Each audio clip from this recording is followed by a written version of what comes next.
The college football experience, Georgia Bulldogs 2025 season preview episode on the Sports Gambling Podcast Network is brought to you by Underdog Fantasy. Yes, Underdog's got a brand new offer for new customers. Play just $5 and get $50 in bonus funds when you sign up with the promo code, our promo code, TCESGPN. And remember, as always, folks, to let it ride. Hey, this is LeGarrette Blunt, and you're listening to SGPN. Let it ride.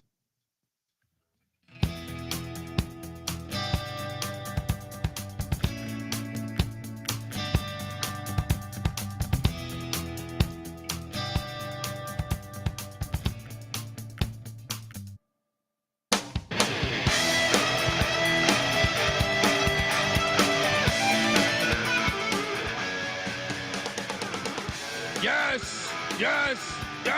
Woo!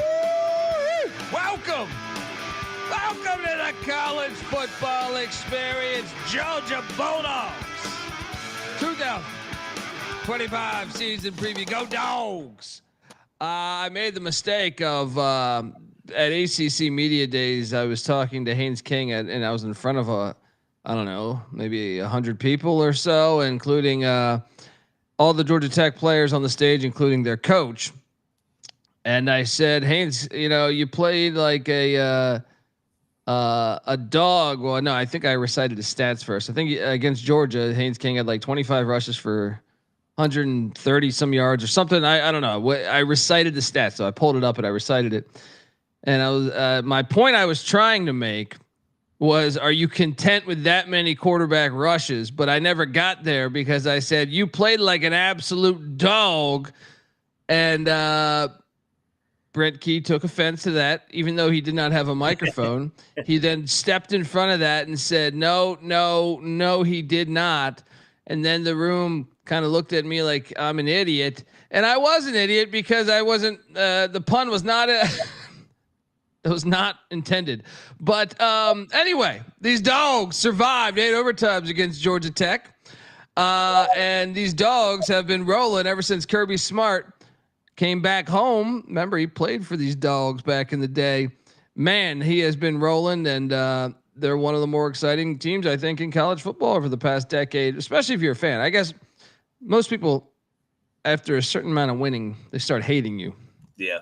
So I think there's some that perhaps within the SEC or in the Big Ten that might hold a little bit of hatred there, but not me. All right, look, we're going to talk all about these Dogs, but before we get there, you're probably wondering who the hell you're listening to. My name is Colby Swigga, Database Dan, aka Pick Dundee. That's not a pick. This is a pick.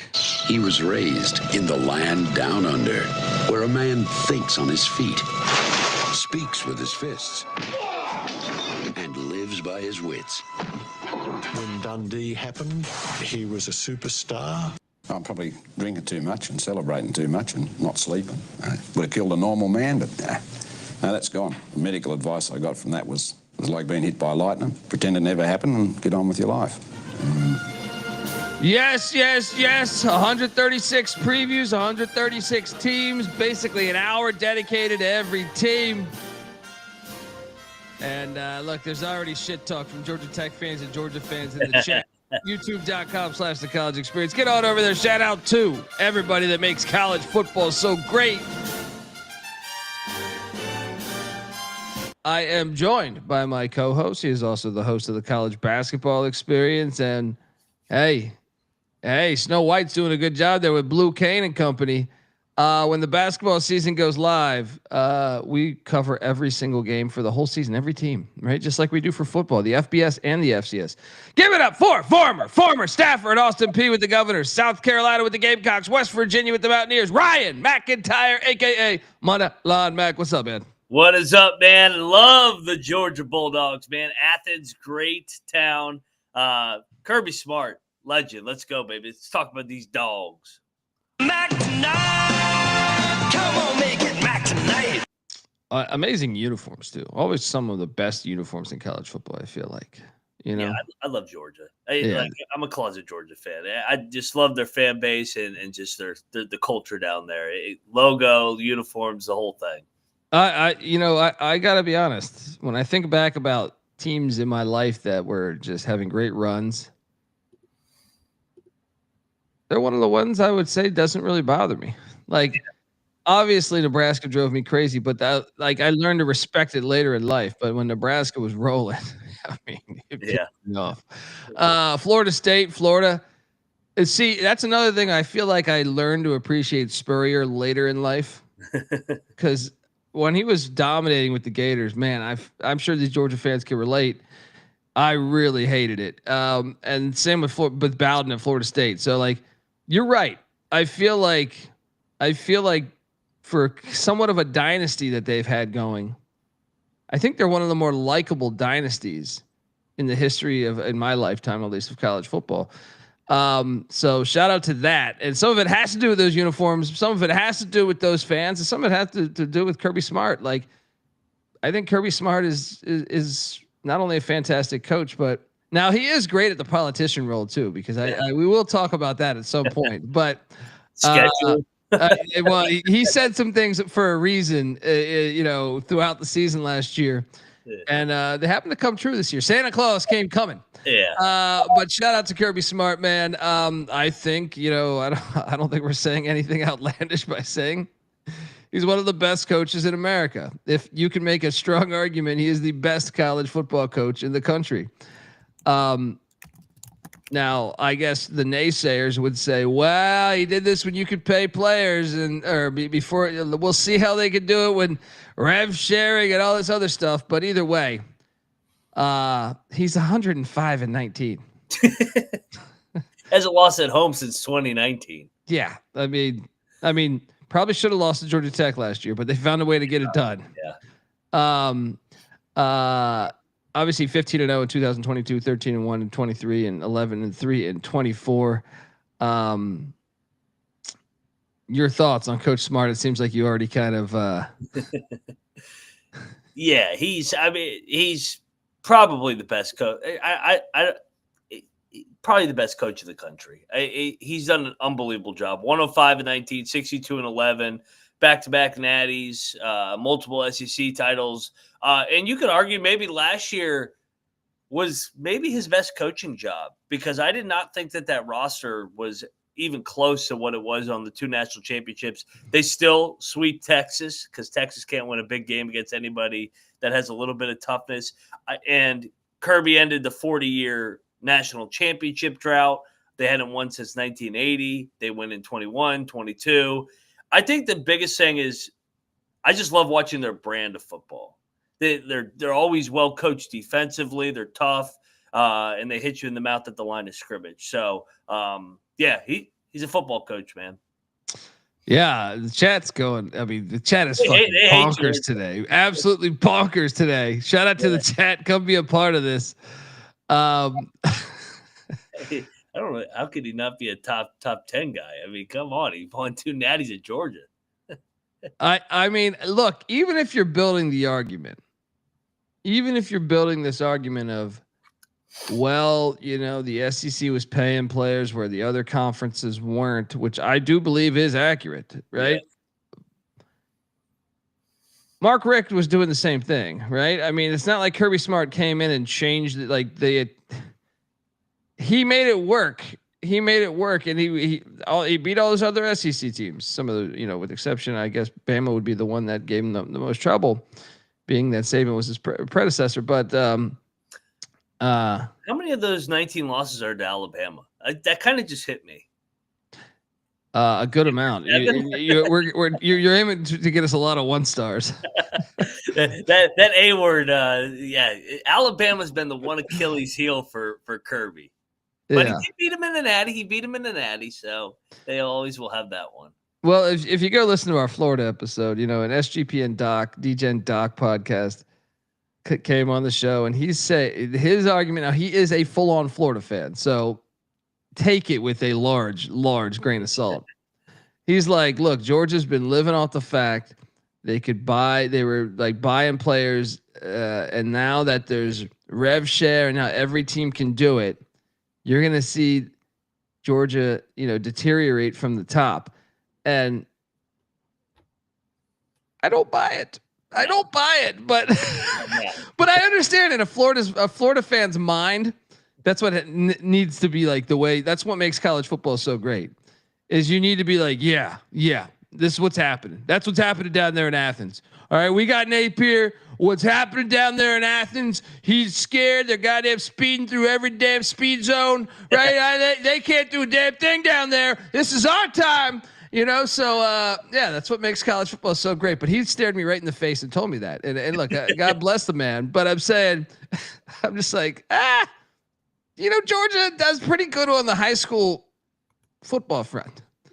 Yeah, they're already like a brand. They've already been a dynasty of late. So like, I think even though, okay, I do believe the depth of Georgia is not the same, right? It won't be the same moving forward, right? Just because, now every other team can spend a bunch of money, right? So I do think, okay, I get that part of it, but I also just think Georgia will be fine with all their athletes. I mean, they've always had guys. That was part of the mystery of before. Like I remember watching Georgia in like the late 80s and early 90s, and I was like, wait a second. They got this guy. How the fuck is this team, 5-5 or something? You know what I mean? Like I'm like but Kirby it took a dog to cut. I love that too. Yeah. One of the coaches coaching at his alma mater. He did have Will Muschamp, who obviously played. I'm old enough to remember Will Muschamp as well playing at Georgia, but he's gone this year. I thought I heard Kirby Smart say that he's out this year. That I don't know what happened there. I know Muschamp can rub people the wrong way. What happened is, I guarantee you, over a few whiskeys, like something happened. All right. I could probably guess what happened, but yeah, because him and Kirby were boys, like you said, they played together, and that's I think why I like Kirby at Georgia. It's just he's one of their own, and Georgia's turned into the new Alabama now that Saban's gone. Yeah. I mean, I just put the thought of my mind, like with Muschamp, I've just seen so many videos of him, whether it's on the sidelines or smashing it as a chalkboard, right? Something like they didn't mean to. You've been friends with someone so long, you're probably just hanging out talking about your defense or something. And say, yeah, well, we got last year we were too aggressive blitzing, and he just took it. He just took it to the moon. What'd you fucking say? Smashes the beer. I'm out of here. And then he leaves, and like the rest of the staff's like, all right, should we worry about this? And Kirby's like, no, I know Will my whole life. Don't worry about it. He'll be back in a couple of weeks. I have no idea. I'm just talking out of my ass right now, but I hope that's happening. The offense, Mike Bobo, another Georgia guy. Now, this guy, I will say, Mike Bobo, it's the second stint. He was there with Rick and obviously played for Georgia. This is one I am curious because I feel like if you talk to a lot of Georgia fans, they hate him. They're not the biggest fans of Mike Bobo. When Monken left for the Baltimore Ravens and Bobo came in, he's been able to, to Kirby's credit, he's been able to keep the heat off of him enough, I guess, or Kirby just doesn't give a shit. He's so powerful there. And I think Kirby knows that Mike's a Bulldog through and through as well, but a lot of Dog fans. First, if you're looking to nitpick about the season, Bobo doesn't know what the hell he's doing. 38th in scoring offense, 12th in pass offense, 102nd in rush offense. I think that's actually probably the thing to circle. 51st in total offense. They seem to be, I would say they've transitioned a little bit to being not as physical offensively. And I think that's where the animosity from the Georgia fans, because let's be honest, I think you could say they're running back with the amount of great running backs that have come through, whether it's Todd Gurley, whether it's fucking Rodney Hampton or Herschel Walker, or Garrison Hurst, Terrell Davis. You could go on and on and on. Alandis Gary. Maybe that is some of it. Do you think that I hit the nail on the head there, Mac? Yeah, they're not high on Bobo, and it's like you said, his second stint here with Georgia, actually third stint because he was a GA as well, and he played there in the 90s. So I think that's why Kirby is so protective of Bobo and always has his back. It's a loyalty of he wore the uniform just like he did. But yeah, I mean, how is Georgia outside the top 100 in rushing? That's an incredible stat, actually. Like I don't even. Look, I knew they had regressed, but I didn't think it was that. Yeah. When I made the slides. I know, that's crazy. So yeah, that's unacceptable. I know their schedule was brutal last year, especially their road games that they drew in the SEC, but they still should never be outside the top 100 in rushing. I mean, this is Georgia, where they're always good in the trenches. Yeah, and you can always cook the books. Yeah, I mean, mean, they still have those SEC. They still had Tennessee Tech. Yeah, they still had Tennessee Tech on the schedule and Mississippi State, and let's not forget SEC foe UMass was on the schedule as well. But no, I get your point. It was a harder schedule than, and Kirby let the folks know that all season. By the way. Oh no, yeah. He went into politician mode. what did he say after Texas? It was great. They give us everything or something. So, I don't know. Some shot at the Sankey in the SEC, which we're on the road every week. It's like, yeah. You play 7 home games just like everybody else. You did draw a tough road schedule, but no, you're not on the road every week, like you said. If anything, you played 4 away games all year. Because we're on the road every week. But I get it. He has power. It's like Coach K or something back when they would, if you have that power, this doesn't mean it should be right. But unfortunately, that I would say if you're looking for the flaws in college football, it would be the schedule imbalance and the teams protecting the conference schedules. It's something that's been going on for a while. I would love to see a conference now. I guess it's tricky to do this, especially with how much realignment has happened over the past decade. I would love to have like your actual conference schedule 5 years ahead of time. So if Ole Miss does come up under Lane Kiffin, you're still stuck to that schedule. Yeah. Because I joke around and say on the black market you can bid on your SEC schedules or your Big Ten schedules, and I tend to I just think there's too much convenience in that. Like maybe you're not really bidding, and maybe they just get together, like the execs of each, the SEC execs or the Big Ten execs, and they're like, yeah, we're gonna do this. Let's make that team, give them the best shot to get there to be, which is terrible. I think that's terrible for the sport, personally. And I know I'm putting my tinfoil hat on, but I just find it too ironic that Arkansas ends up with the most ridiculous schedule every year. And last year they probably like, Georgia will find a way to still go 10-2, but they'll still make the play, and they did. Kirby Smart's like, I got this. Let's elevate the middle of the SEC so that we can get more teams in the playoff. The Tennessees of the world that weren't that good. Yeah, no, I buy into that. I really buy into that, and I think you could make the case the Big Ten might have.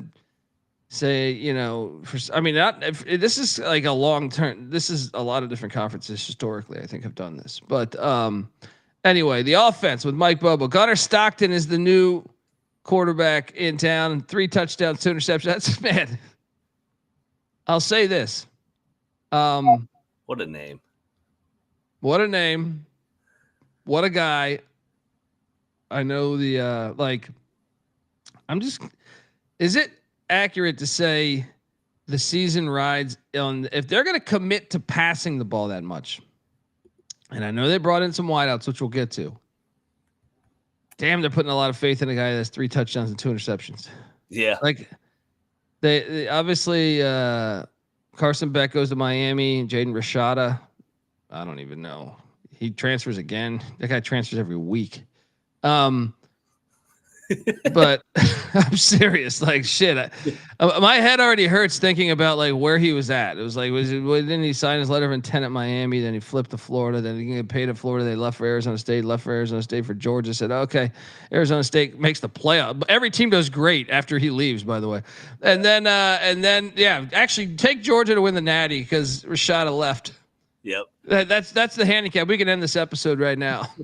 He's at Sacramento State. Those poor bastards in the FCS thought, hey, we're getting a 5-star, right? Fade Sacramento State in the FCS.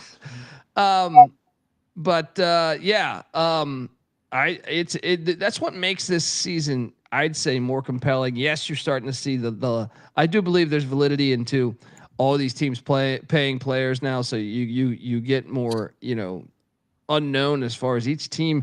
The guy, Missouri paying for someone, or Illinois paying for a top offensive lineman, or whoever. It does hurt because before Alabama or Ohio State or Georgia will be getting those guys. So I do think there's more margin for loss, and also there's so much unknown, whether it's the COVID year or what. So many big time programs have gigantic question marks, and this is a question mark. So I'm fascinated to watch it. I will say this: the locker room seemed to rejoice when they went from Beck to Stockton, and I think that seems like okay. That might be better for the team. So where are you at with Stockton?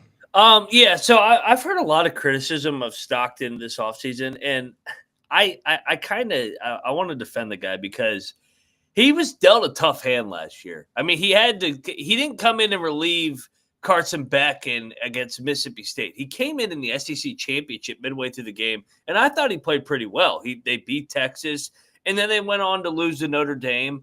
But I mean, all things considered, his 2 games that he played was Texas and Notre Dame.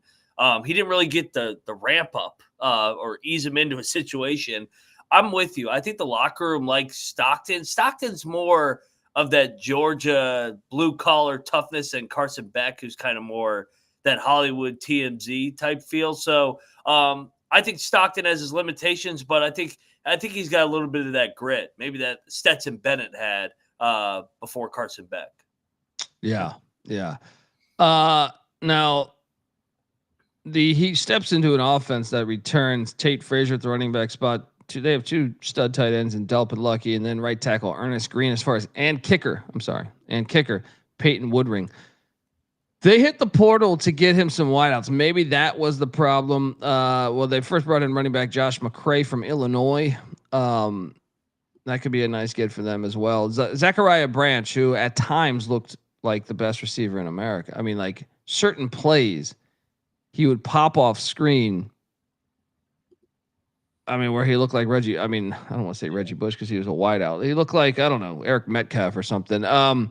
Noah Thomas also comes in from Texas A&M. Micah Bell from Vanderbilt, and offensive lineman Walt Claire Flynn from UCF. So, I mean, not a heavy portal team, but man, they brought in some home run hits there.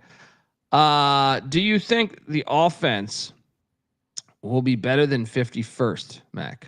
I do. And I was a big fan of Branch at USC, like you said, special teams, explosive, and then Noah Thomas too, coming over from Texas A&M. So I think that this offense will be better because I think they're going to get back to running the football down people's throats. And the schedule is much easier too.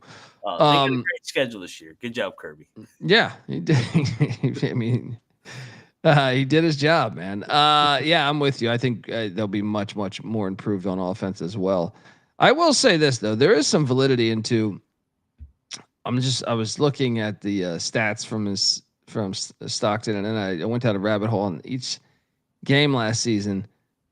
It was a hard schedule within the SEC, harder than most years, I would say, for Georgia. Remember, they were in the SEC East, the weaker side of that conference for a long time. But damn, if this team did not have a lot of close calls. I mean, beating Kentucky by 1. The Alabama game was probably the craziest game of the whole season. They lost that game. But then also the Mississippi State game was a 10-point game. But I kind of felt like that was never in doubt. Was a big favorite. They had go through the motions in those games for a while. I mean, they probably should have lost to Georgia Tech. I think most people know this. Like, I mean, I've 2 touchdowns with like 3 minutes left. I don't know. That was a questionable pass interference call late in that game too. But yeah, so I would say it did look like, if you're judging it by last year, it did not look like traditional Georgia. Now, some of that was the schedule, but some of it was also just, I think you're another year removed to this system that everyone's talking about. But I still think Kirby Smart's a hell of a great coach for being able to go through all that and sweep Texas. The defensive side of the ball, Glenn Schumann, the DC there, 23rd in scoring defense, 38th in pass defense, 36th in rush defense, charting at the 30th best defense. A little surprising. They returned 3 of 5. I'm sorry, 3 of 5. No, they returned 3 guys on defense. 3 of 11. Christian Miller at the D tackle spot, CJ Allen at the linebacker spot, and Dalen Everett at the corner spot. Punter Brett Thorson's back as well. They hit the portal, but not much, man. Defensive. This dude's up for. Have you heard about this kid, by the way? Elam Madozi. Yeah, from Army. Yeah, I hear he's like lighting it up at camp. and it's he was great at Army, and now he gets to go to the SEC, more of a spotlight. But yeah, I've seen tweets about him that he's killing it. Yeah, I'm fascinated by watching that. Defensive lineman Josh Horton coming in from Miami. Safety Jaden Harris from Miami. Adrian Maddox from Trent Dilfer and UAB, and Zion Branch from USC. The defense is going to be top 20 because the schedule's lighter. And then even though they lost all that, I don't think they play that many lethal offenses this year. When I was looking at this schedule, I was like, yeah, I got like 2 of these being, maybe 3 being really good offenses. There's some dead weight though. We'll see.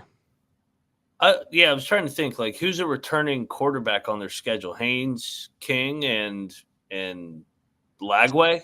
Other than that, I mean, it's all new core. I guess you could say Arch has an asterisk.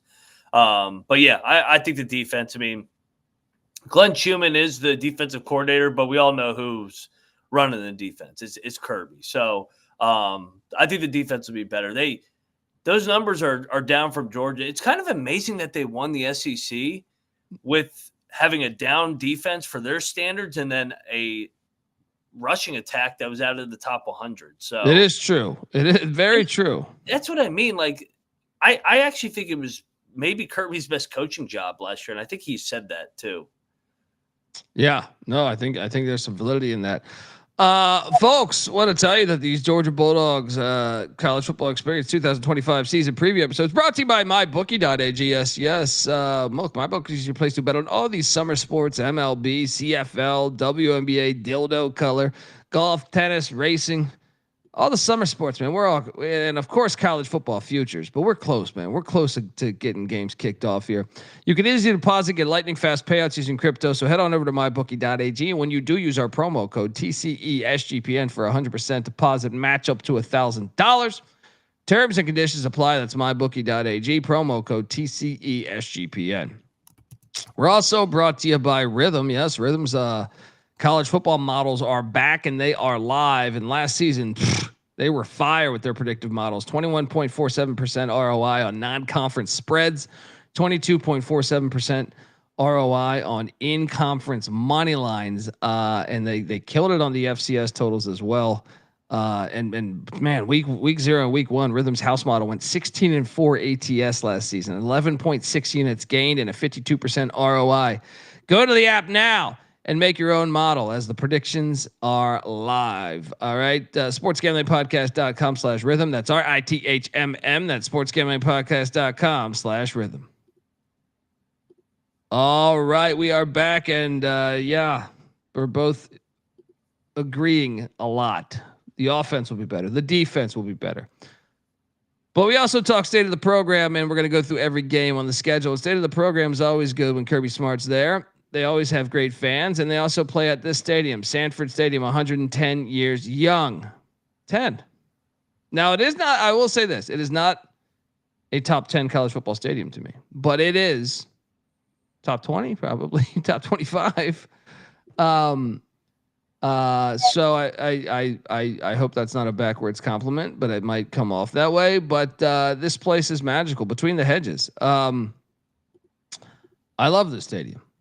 I think it's fantastic. I think it's this is everything great about college football, you know, and I I mean, it's just fire. What do you give this thing 1 to 10? 10. Between the hedges, man. I mean, not to beat a dead horse, but this is why we go off every time that they play that at that stupid Georgia Dome or Mercedes-Benz Dome. Like the Clemson game. That should have been a home and home last year. And they played that at Mercedes-Benz. If Mercedes-Benz sucks, let me just be honest. Yeah. That place is a terrible place for a football game. I don't care. I'll argue anybody on this. Yeah, because it's new and the NFL uses it, the college football should never play there, as far as I'm concerned. Never. I completely agree. And I mean, look at this thing. Like how can you say, how can anybody say Mercedes-Benz is better than this? I mean, look at these fans. They just don't know. Like, that's my biggest problem is like the average person, I think, thinks like just because it's a new stadium in the NFL, like the Viking Stadium, or Huntington Bank or whatever the fuck it's called, is phenomenal. No. All right. That's look, you shouldn't feel like you're at a fucking movie theater. All right. Like you should be feeling like you're at a football game, something with history and soul to it and a feel about it. Not just, hey, I'm here. You go to like a Falcons game or a Vikings game or one of these bullshit NFL games where you talk to the person next to you. How you doing, man? Why are you here? Well, I work for AT&T and they got dished out, 500 tickets. So they gave them to me. I don't even really care about the Vikings. Yeah. Oh, okay, cool. No, I like college football. I want to go to a game like this where you talk to this person next to you and their family has had the tickets for 100 fucking years. All right. Their grandfather played on that field in 1827 or some shit like that. Not 1827, but 1927 or 1896 or something like that. There's a big difference. It's just, I feel like most people don't, your token person doesn't pay attention, but this stadium's incredible. The dog pound. I mean, come on, Ugga, let's go. Remember when he attempted to bite the Auburn wide receiver in the 90s? That was great. Like the Auburn receiver in the end zone. I think I got a clip of that. All right, no, I got a photo of it somewhere here in this stuff. Yeah, no, I love the hedges once again. Greg Sankey, I don't like you. And do you wish the Georgia Florida game was home and home? I've thought about this before. Yes. And look, on the Florida episode, we talked about this because a Florida fan would prefer a different venue. So I have been to the world's biggest cocktail party there in Jacksonville, and I've had an amazing fucking time there. It's on my bucket list. I got to get down there. So I am okay with it being neutral, but I do wish it was at a better location. So yes, to answer your question, I would actually prefer it on campus, but I would also prefer just a cooler venue. Yeah. Which I know is hard because there's not much, most of these things have been destroyed, like the old Gator Bowl and stuff. So I don't know what you do. I don't know what you do there. Like, I think I would just say, if you put me in charge of the sport, I would probably talk to both the universities.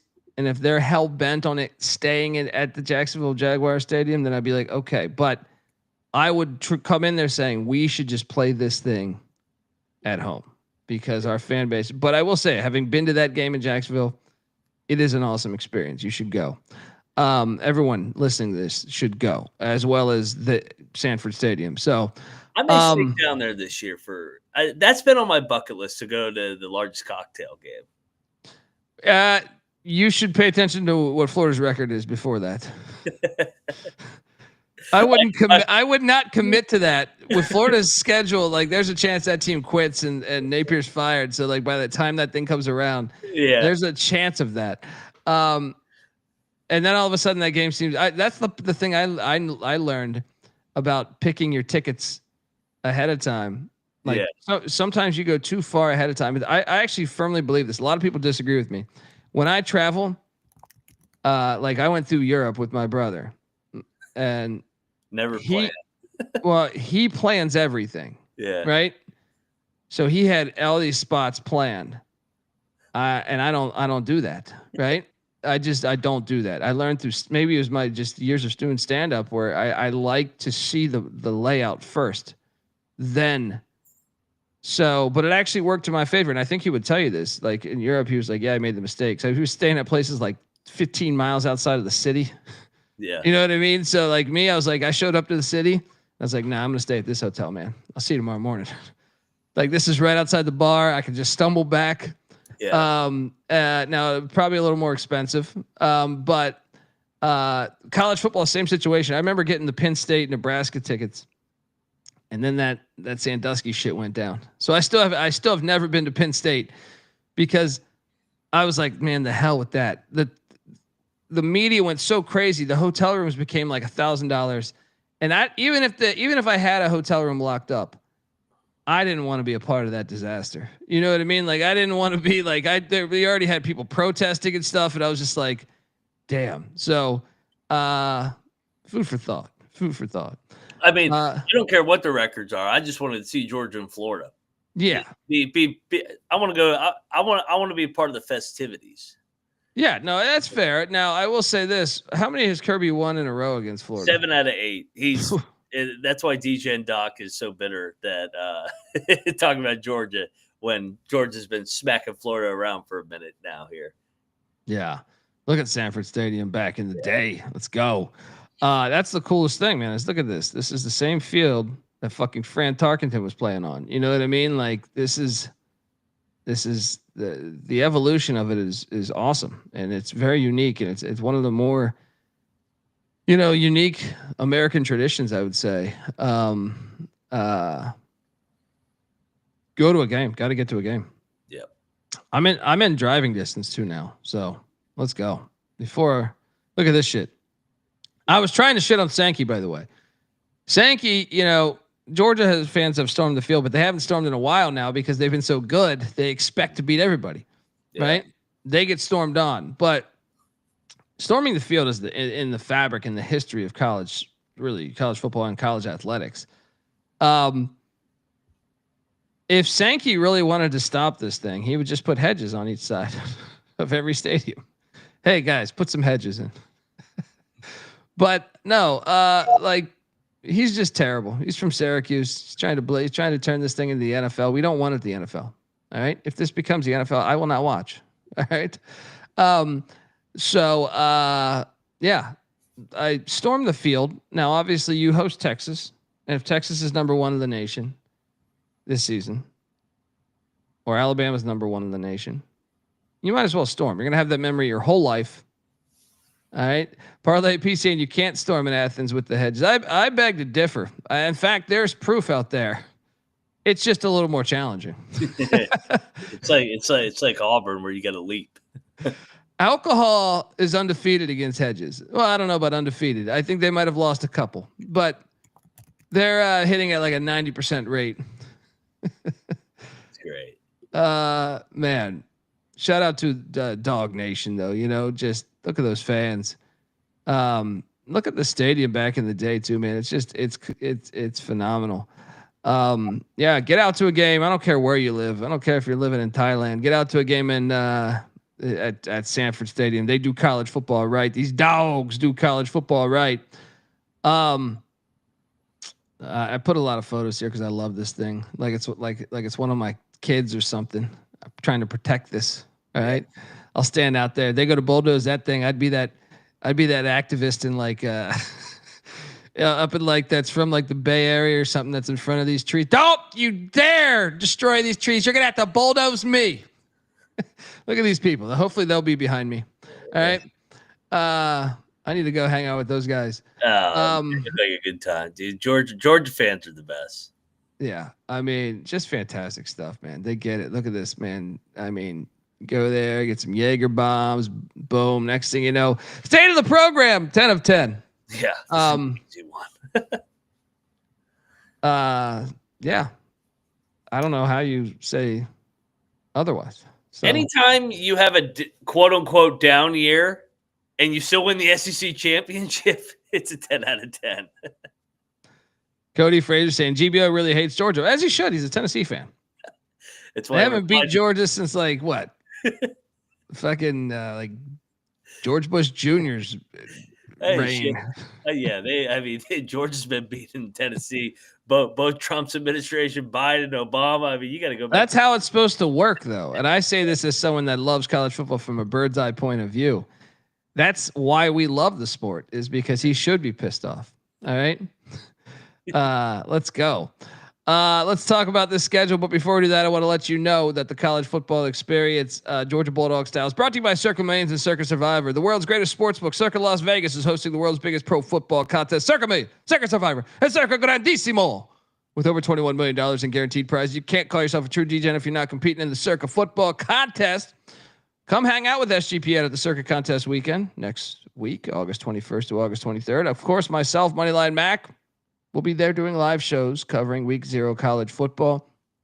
Every game, FCS and FBS. We're going to give you deep analysis live from the sports betting capital of the world. So what are you doing? Come out, live shows. We got open bars. Plus there's 15% off your stay at Circa, because you know us with the promo code SGP15. You're welcome. The contests are open to everyone. Sign up in Nevada, play from anywhere with the help of SGPN's official proxy. Go to footballcontest.com and use the promo code SGP to get $50 off those proxy fees.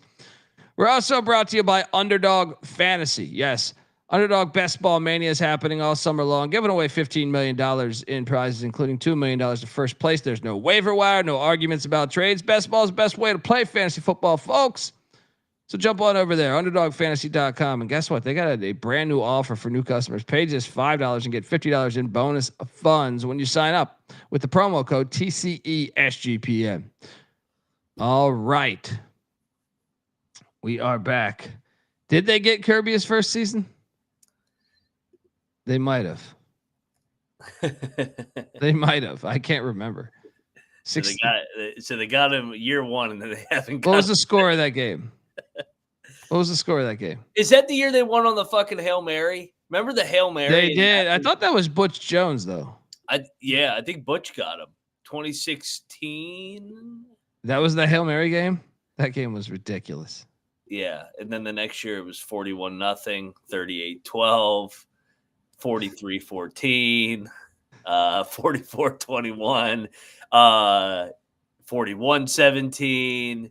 Then it was 27-13. Like, actually, Tennessee is just 38-10. Tennessee has not even been competitive in this series. They've lost 8 straight by 2+ touchdowns.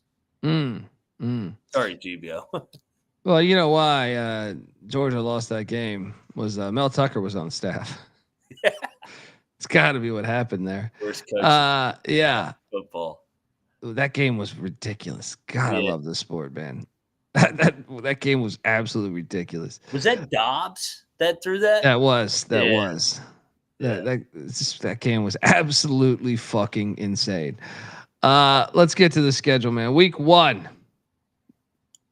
Marshall, Tony Gibson, the new head coach. I actually got a clip from when he took over Marshall, who won the Sun Belt last year, but do not confuse that with this year's roster. This is him talking to his team.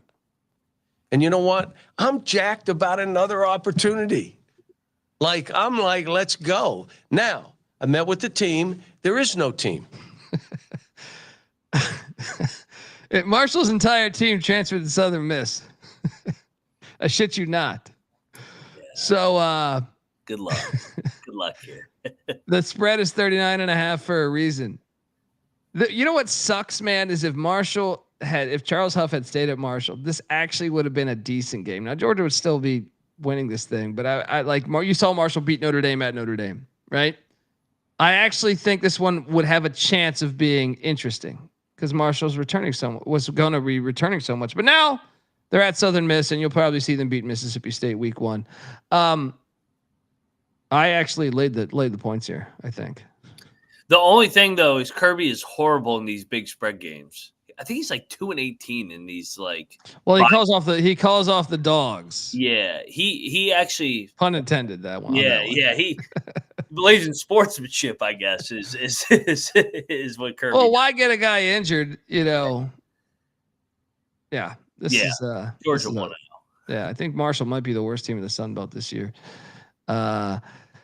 Week 2. Your Governors. Why are they calling? This is a ridiculous game. 2-0. Yeah. Was this on the pamphlet that fucking Sankey handed out? Our strength of schedule is so tough. This schedule's awful to start. Yeah, 2-0. At least it's not week 11 or 12 or 13 or some shit. Then a trip to Knoxville. Take on these Vols. Look, I just don't believe the Veer and Shoot will ever defeat Kirby. I'm trying to think if it ever has. Does Tennessee cover this one? I don't think they do. I think Georgia smacks him again. Well, it depends what the line is, but I would be interested. I actually think Tennessee kept it a little closer the past couple times, I felt like, than previously. So I will buy into potentially taking the points with Tennessee, but 7.5 is the line. It's already out. No, I'll probably take Georgia.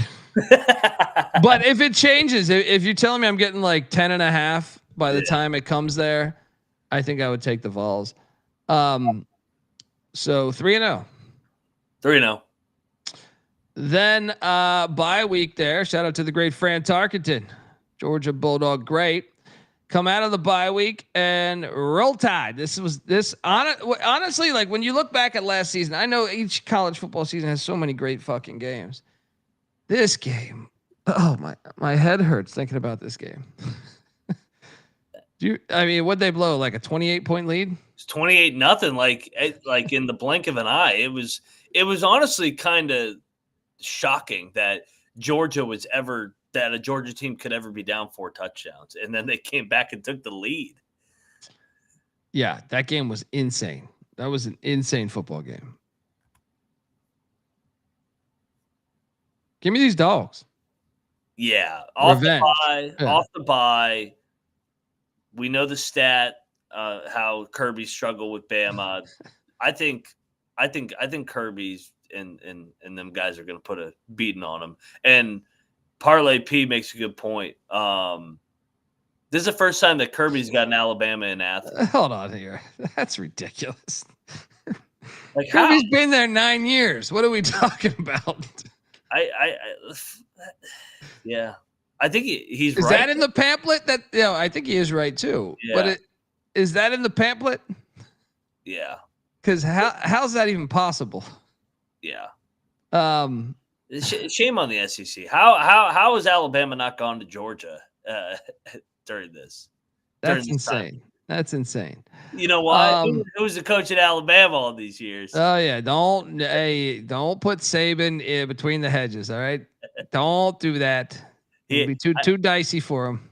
I will say he did smack him the one year in Athens, the blackout game. But yeah, they should play there more. Come on, Georgia rolls. Let's go Dogs. Let's go. Look, I don't think they're going to roll. I think it's a game. I think this is a game. Yeah. I agree.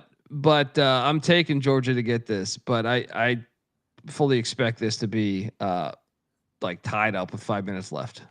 So, 4-0.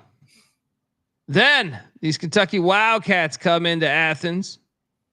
Win next. Yeah, although remember they did give him a game last year, but the game was in Lexington. Georgia rolls.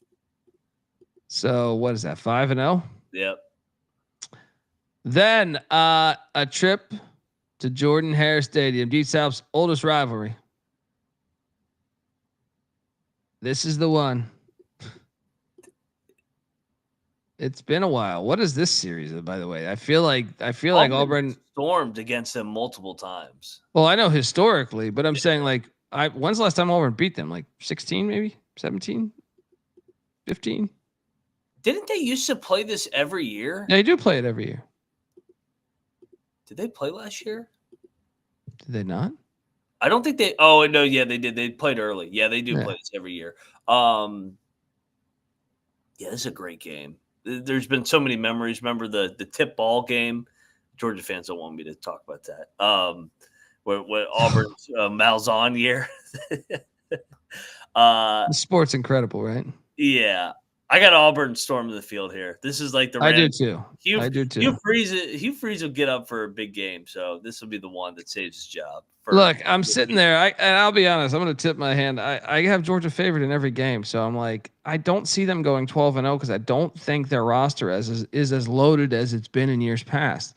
Yeah. So the margin for error is still out there. Whether it's one of the away games, and there's only 3. Yeah. I repeat, there's only 3, which I think might be the only team in the nation that has 3 away games. Think about that for a second. 3 away games. That's because stupid Georgia Tech gave away the home game. Yeah, but still, I mean, here's my thing. Does the committee actually look at that? Because I don't care, Georgia fans. Like, you can't help it if Georgia Tech moves that game there. Probably not. I don't know the specifics of how that gets set up. But I can tell you this, if you're on the committee and you're looking at that and you're comparing to another team that's played 5 or 6 away games, I don't know how are you going to judge that? You know what I mean? Like, that needs to be at least a conversation. But yeah, I got Auburn pulling off the upset too. Give me that first loss. Yeah. Then Lane. Oh, this is revenge. Load up, by the way. I am laying the points here because they beat them last year in Oxford. This is where revenge happens. So, yeah, I feel pretty good about laying it here. So revenge, and they're 7-1 or something at this point, right? Yeah, especially if they're coming off a loss. Yeah, they're gonna smack Ole Miss. The cha-cha-cha's gonna go down in flames here. Yes, then we have another bye week. Shout out to the great Herschel Walker and Champ Bailey. Come out of the bye week, and you have the world's biggest cocktail party. Moneyline Mac might be in attendance for this one. Florida, Georgia. I'm still pissed about 93. I was watching that game the other day. See, football season never dies over here. I think you got the timeout in. I think Georgia's DB called timeout, personally. 93 game was fire game. They should have to redo that. They should get that. Or Florida's wide out. I'm sorry. They should be able to redo that. I have Georgia winning this. Like, he owns Florida. This is a C note game. You know what I mean? Like, Florida's got to prove it to me. Yeah. What was the 1 year Florida got him? Was it COVID? COVID year. They got him the COVID year. With no fans. Come on. Them dogs are going to be barking. Remember when Mark Richt, they scored the touchdown and then they stormed the end zone from the sidelines? Yeah. I was at that game, dude. I was at that game. That was the game I was at. Yeah. That was the game I was at. It was like, that was great. I was like, oh, this rivalry is awesome. Yeah, give them Dogs. I'm not a Florida guy or the Gators. I like the Dogs. Let's go. Yeah, Florida's got to prove it to me this year. I think they're getting a lot of hype for a team that I'm just not buying it. Yeah. So, man, we just got these Dogs rolling, and then a trip to Starkville. So let me get this straight. Your 3 road games. It's a joke. Are Tennessee, and you get Tennessee the first month after replacing their whole, a good chunk of their team. Auburn, who had a losing record last year, and Mississippi State, who had 2 wins last year. That's a great schedule. Win. What are you doing here? Win. I maybe take the points because Texas is on deck and they're coming off Florida, and Kirby's bad as a huge favorite, but they're not going to lose to Hail State. No. Once again, another veer and shoot offense, right?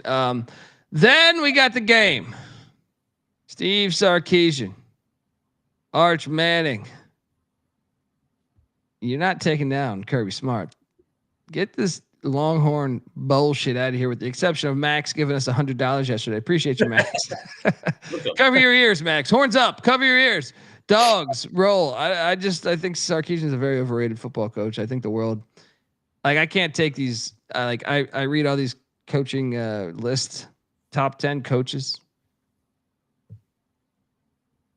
I find it incredibly inaccurate to have him as a top 10 coach. Dogs roll. Yeah. Georgia. Easy. They beat them in Austin and at the Georgia Dome last year. Dominated them in Austin. Yeah. Dominated that game. Yeah. The only reason it got close is because Texas fans just started throwing beers on the field. Oh, that was, and Kirby Smart was on the right side of that shit, by the way. The way they did the penalty. I mean, how ridiculous was that, dude? How ridiculous was that? It's Texas in a nutshell. I mean, unbelievable. Unfucking believable. Then you have the Clits. Charlotte coming into Georgia for the first time ever. First time ever they're playing. Tim Albin, new head coach at Charlotte. We don't need to talk about this game. Win. So Texas is the final SEC game for him. Yeah, win. And then the top 5 stupidest game of the college football season. Have you seen the promo for this, by the way? No, I don't want to see it. What is it? They aren't using clean old fashioned hate. Hold on, let me find this. What they're using. They're so offensive. Like corporate hands coming into college football. It offends me so much, and it offends anyone that really cares about the sport. Where are we at here? Georgia Tech. They basically thought the name of the rivalry, which has been the name of the rivalry for the entire fucking time, pretty much. Where is this? How would I find? How do you like? Who signed off on to put it at the Georgia? I know you're getting money, but it's like you're potentially giving away a college football playoff. I got it. You idiots. They're calling it now the Gridiron Classic. What is that? Because guess what? Clean old fashioned hate. That just doesn't sound right. That's too much.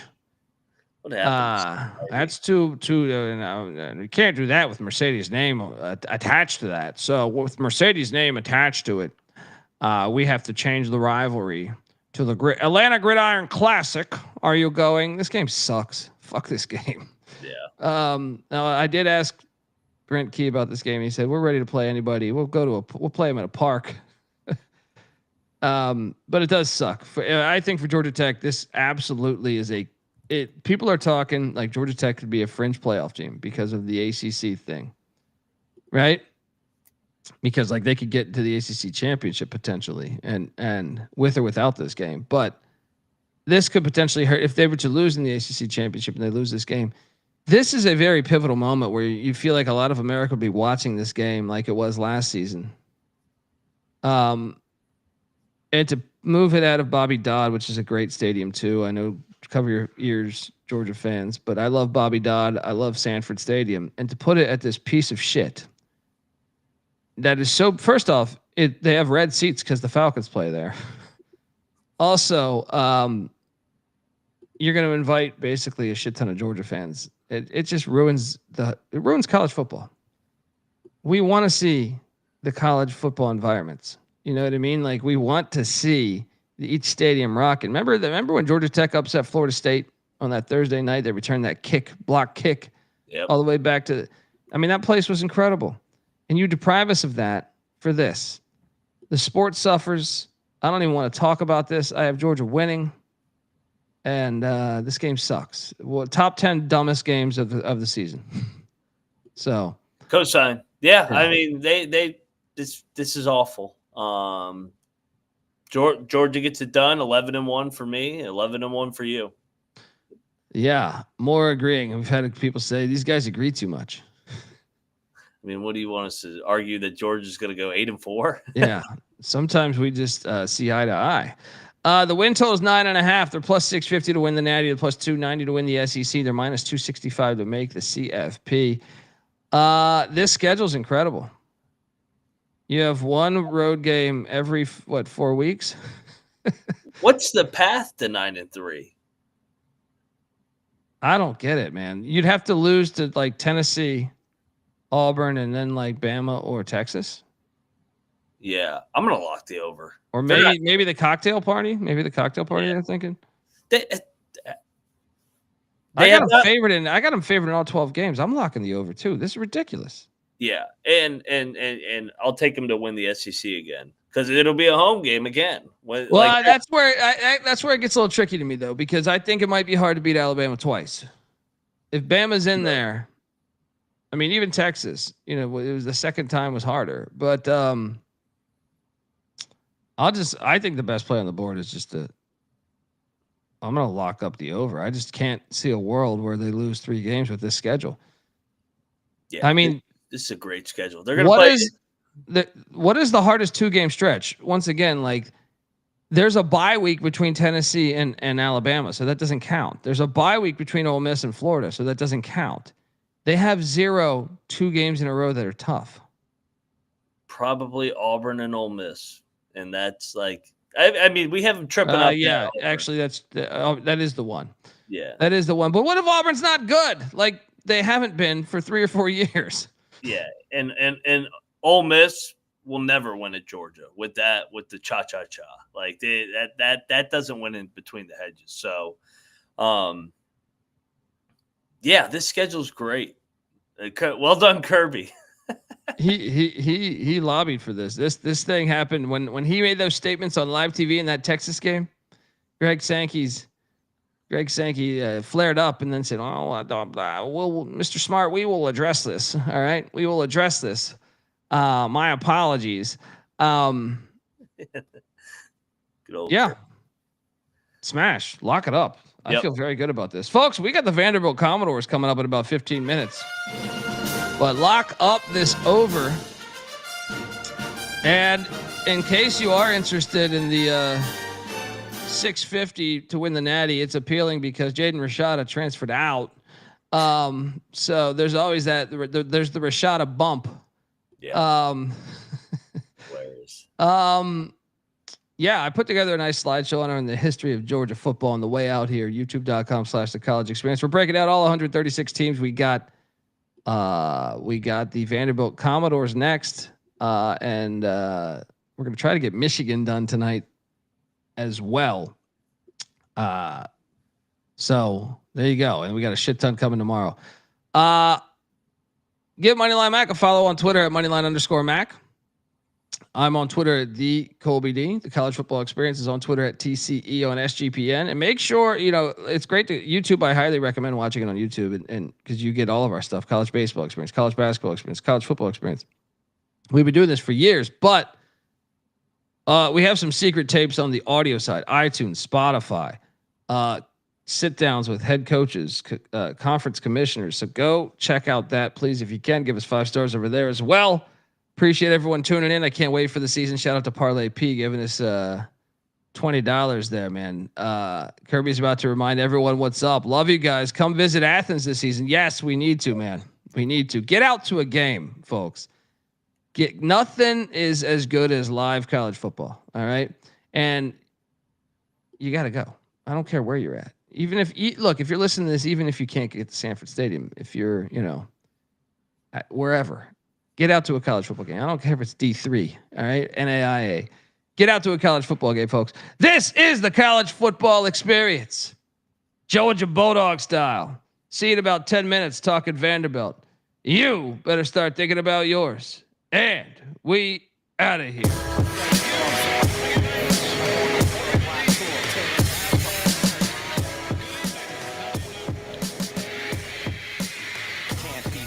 Celly's off, so I can't be found. I'm on a worldwide tour, touring every fucking curtain down. They say the Lord watches over my sins, over my head, watching hair as it thins, over the ledge, it ain't letting me in. There's still regiments and relevance to letting me win. Win, lose or draw. You ain't prepared unless you all ready to lose it all. Losing a brawl? Yeah, that's a Friday day. Good friends know my Nina Hideaway. They came and went, but the riders stay. So it's like I won the lottery and can't be found until I resurface with the latest purchase. 33 and a third and 45 circles. You ain't got that shit. And I ain't 45 king. But on the beats, I've been doing my thing.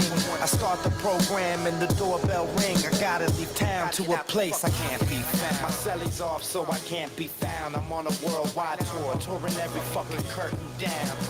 American dreams, lessons, and still they work. I guess the sand on the beach still was really dirt.